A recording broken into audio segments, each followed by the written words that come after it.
Today, I honor arguably the greatest entertainer of all time. And what way to honor him on his birthday? Honoring Michael Joseph Jackson, aka the King of Pop.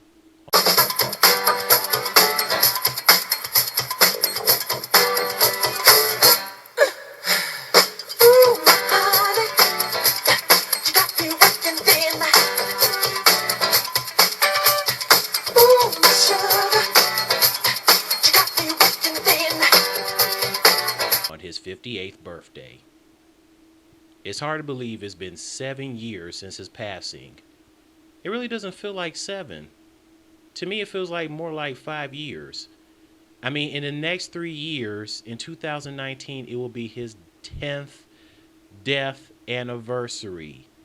That's cray cray. That don't make any sense. That just proves how time is flying by so fast. The oh so iconic figure, known for his moonwalk dancing, his awesome singing voice, his badass moves that includes touching his crotch. Let's take a look at his life and career. Michael Joseph Jackson was born on August 29th, 1958, to the parents of Catherine and, dare I say, Joe Jackson in Gary, Indiana. The family had 10 children. Rebby, Latoya.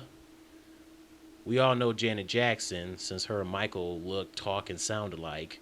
Jackie, Randy, Tito, Jermaine, Michael himself, Marlon, and Brendan Jackson. Brandon, Marlon's twin, died after birth. Elvis Presley had a twin too, but also died after birth. Michael and his brothers rose to fame as the Jackson Five. The Jackson children had a troubled relationship with their father when being whipped by him. If you messed up at all, even more than once, you will get it. People are going to mess up, but it didn't matter in his eyes when it came to the rehearsals. Do it like Michael. Do it like Michael, Daddy JJ says. Catherine Jackson stated discipline was a common way back then as a way to keep the children out of trouble. Of course it was, since today it is considered abuse. The kids will be calling 911 on the parents in a split. Michael credited his father for his strict discipline due to playing a larger role in his success. But wait, there's more. Joe Jackson verbally abused Michael, calling him ugly, talking about his nose being, quote, fat, unquote. He's pretty much the reason why Michael had low self-esteem when it came to his looks. Very insecure. Basically didn't want to look like his father. That's messed up. What parent tells their own children they're ugly? There are assholes out there who will say your children are ugly, so you would think their own parents can be there for them, honestly saying they're beautiful in their eyes. But there are some parents who are not like that. You will have someone who is Peter Griffin treating his daughter Meg like crap. Joe Jackson needs to get it together, calling the King of Pop ugly. You're the one who's ugly, look like an old, saggy, cheap bulldog. He looks like this cartoon villain. MJ started his solo career in the 70s, but for sure went on top, becoming more successful in the 80s. Off the Wall, Thriller, and Bad were the bomb. His music is all about happiness. He wanted people to be happy when listening to his music. You have to feel bad for this man for not having a childhood that he felt lonely as hell. That's why he felt like a kid at heart and cared for children. There's nothing wrong for adults to continue feeling like kids at heart. It's perfectly fine, especially how being an adult is not as cracked as most people think it is. It's all about the childhood. There's a reason why he had that Neverland Ranch, named after the fantasy island in the story of Peter Pan. Michael was loved and adored by everyone, besides his fans. Women saw him as a sex symbol. I've seen guys faint over him, too. Even the guys will faint over Michael Jackson. Okay. Unfortunately, that all changed in the 90s. Dangerous was released in 1991. I like the Jam music video featuring not one MJ, but two MJs, Michael Jackson and Michael Jordan, the greatest entertainer of all time and the greatest basketball player of all time, in one music video. Jordan teaches Jackson how to b-ball. Jackson teaches Jordan some moves. Also featuring the late Heavy D and Criss Cross made a cameo appearance. Rest in peace, Chris Kelly and Heavy D, you are missed. Now here's when things got ugly in 1993. A man named Evan Chandler accused MJ of sexually abusing his 13-year-old son Jordan just to get his money. He even admitted he was jealous about his son Jordan hanging around in Neverland. Well, maybe you should have spent more time with him. Get this, after Michael's death, the kid Jordan told the truth, and his father wanted him to lie. Jordan said he was sorry, talking about making a promise to an old friend to tell the truth when Michael will die. Why are you gonna wait until he dies? And forget about what your dad said. It's too late.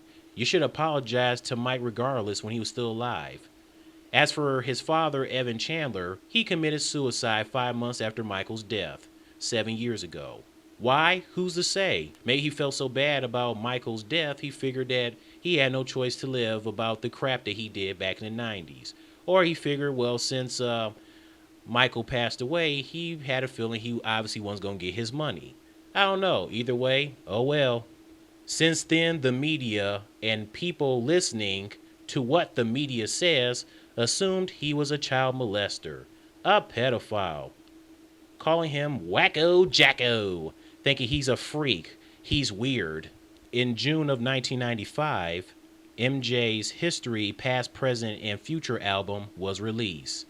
You can't sleep on this album. It's badass, filled with sadness, anger, injustice. The song DS is all about Tom Nandon, the district attorney prosecuting child molestation charges against the entertainer in 1993 and in 2005. Not only is he a cold man, he's also a conehead too. He's definitely a cold man now that he's dead since 2014. When I heard that the man died, I was like, huh. Moving on, like really, why would I have sympathy for someone who did Michael wrong?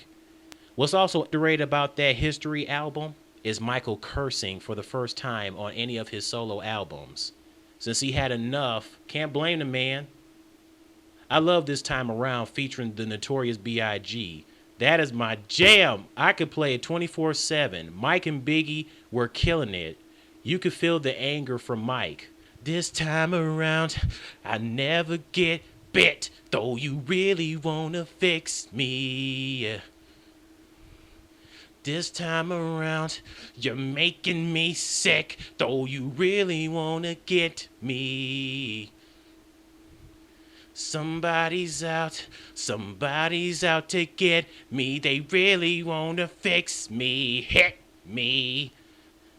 But this time around, I'm taking your shit. Though you really wanna get me, you really wanna get me. He really thought he really had a hold on me. He really thought they really could control me. And Biggie, as usual, is breaking it down. Listen, I got problems of my own. Flashing cameras, taps on my phone. Even in my home, I ain't safe as I should be. Things always missing. Maybe it could be my friends. They ain't friends if they robbing me, stopping me from making a prophecy. Apology, shout like the ocean. I guess I resort to gun token. If I was dead, broke, and smoking, I'd probably be by my lonesome. I'm a killer, igga, I ain't joking. Endo smoke got me choked up, and I'm hoping the fools come slipping so I can blow them open. This time around, I changed up my flow. Got rid of the rocks, got pissed by the door. I rise other peoples to watch my back, Stay away from strangers so I won't slack him. I know my igga might like that. Baby! Biggie called Mike his igga. And I just love it when Mike was like, this time around, yeah! Yeah! Get him, Mike! He had enough. Leave him and Biggie alone. Their lives have been hard.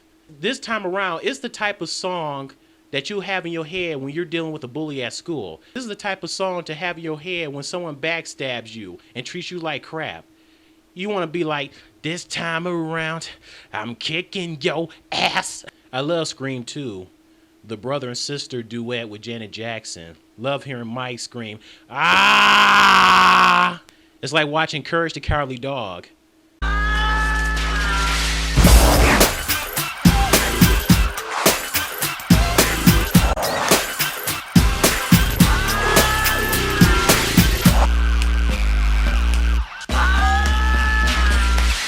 There has been speculation about him being gay. My guess is because of his soft toned voice, but overall the man loved women. It's bad enough people, including my great grandmother, thought he wanted to be a woman because of the makeup he wore covering the blotches from his skin. The pop culture loves getting on him. Like South Park, Family Guy had a lot of episodes joking around about him. It was crazy. Like the one where Stewie is, as they want to say, dangling by the balcony. Like they were saying when he came out showing Blanket.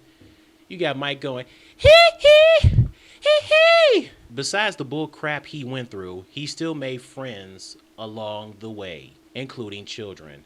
He was friends with Macaulay Culkin, Mila Kunis, since Macaulay once dated her, and both of them were at his funeral.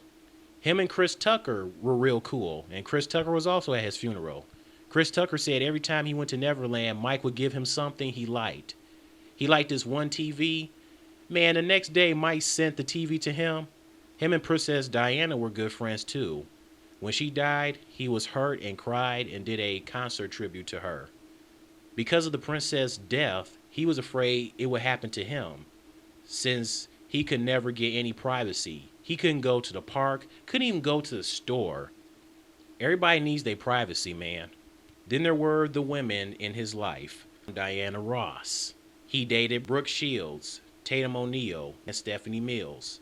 The first woman he married was Lisa Marie Presley, the daughter of Elvis and Priscilla Presley. These two first met in the 70s when Elvis and Lisa saw the Jackson 5 in concert. Well, the king of pop and the king of rock and roll met each other.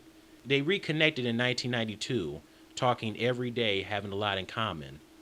Priscilla Presley did not approve of her daughter's marriage to Michael. It's not that she didn't like him, but she said on Oprah back in 2005, talking about the manipulative similarities with Graceland, Neverland. She said she wanted to believe Michael loved her, but thought it was a publicity stunt saving his image due to the allegations. I'm not buying that crap. I think he married Lisa because he really loved her. You had a good son-in-law in the 90s, Priscilla. So Michael and Lisa were married in May of 1994. And Lisa wanted to marry Michael because she wanted to be there to help him, since she wasn't able to help her own father. She wanted to be there to help him and to take care of him. At last, their love didn't work out, and they were divorced in August of 1996. The marriage pretty much didn't go so hot, and they basically would have constant arguments from time to time. Oh, and this is the best part. Man, I crack up every time. Michael fooling around with the bunny ears behind her head, and then you see Lisa looking at him like, what the hell are you doing? I'm trying to do an interview. And then she like grits her teeth, give him like a little punch like, oh, if you don't stop, cut it out. And then she frowns again. She seemed like she was a little uptight in the interview a little bit. It's like, damn, Lisa, have some fun. I heard that she later said that the interview was a disaster. She wanted them to be considered serious, but due to Michael's bunny rabbit ears thing, she had a problem with that. Come on, Lisa, he was just having some fun. Remember, he didn't have a childhood. He was a child at heart. You have to remember that. There's nothing wrong with that. So since they weren't going to have any children, Michael pretty much told Lisa that, hey, it's okay because I have a friend named Debbie Rowe who will be honored to have children with me. All Lisa was said was, okay, well, if you want to do that, fine by me. Yeah, she was not happy. Then there was Debbie Rowe, the assistant of the pop singer's dermatologist, treating his changing appearance in the mid-'80s. Together they had two children, Prince Michael Jackson II, born February 13th, 1997, and Paris Michael Catherine Jackson, born April 3rd, 1998. The third son, nicknamed Blanket, was born February 2nd, 2002. But Debbie Rowe is not his mother. Debbie Rowe even said that, I guess we'll never know. It's a mystery. Ooh. Feeling uncomfortable with their arrangement, Debbie Rowe asked for divorce with Michael in October 8th of 1999. Michael was like, okay, wish was granted, and they continue remaining friends. Michael loved his children to death. I feel so bad for his children not having their father around. Their last Christmas together was 2008, and then just 6 months later, he's gone. I know Paris really misses her father. She's so pretty. She was definitely Daddy's little girl. I couldn't bear seeing her cry at his memorial. Let's not forget Paris attempted suicide due to still missing her daddy. I was like, oh, hell no. No, Paris, no. Now let's take a look at what the children look like today. Yep, this is what they look like. Look at Paris, got the tattoos and everything going on. It seems like Michael was not talked about much in the 2000s, nor his music being played on the radio due to his trial in 2005. His 10th and final album, Invincible, was released in 2001 when still alive. Michael Jackson is missed and will always be remembered as the greatest entertainer of all time and the king of pop. And I wish that you were still here. All he wanted to do was to be loved, but he went through a lot of crap. You'd think things would have gotten better when he became an adult, but nope. It's like, okay, give him a break now. And it seems like when his skin got pale, women pretty much talked about him, talked about his nose, dogging him out, saying he's ugly, he looks like a ghost, he died a bald skeleton man, because I heard that when they did his autopsy, he was pretty much bald, and he was really skinny, had certain bruises on his body. He pretty much only ate like 1 meal a day. I mean, I guess he started losing his hair, completely going bald by the 2000s. That's when he started wearing the wigs and stuff. I mean, women, for real, who's watching this video right now, y'all gonna tell me that you didn't think Michael was still attractive even when he had pale skin? Be honest. So you really think this wasn't attractive? Nor this? Or this? What about this picture? Does this scare you the hell out?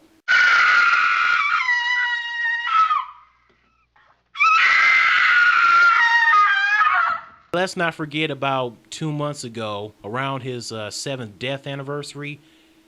Even after his death, people are going to pretty much talk about him and try to prove to the world that he was some child molester and pedophile. Apparently, they talking about they found some child pornography in his house.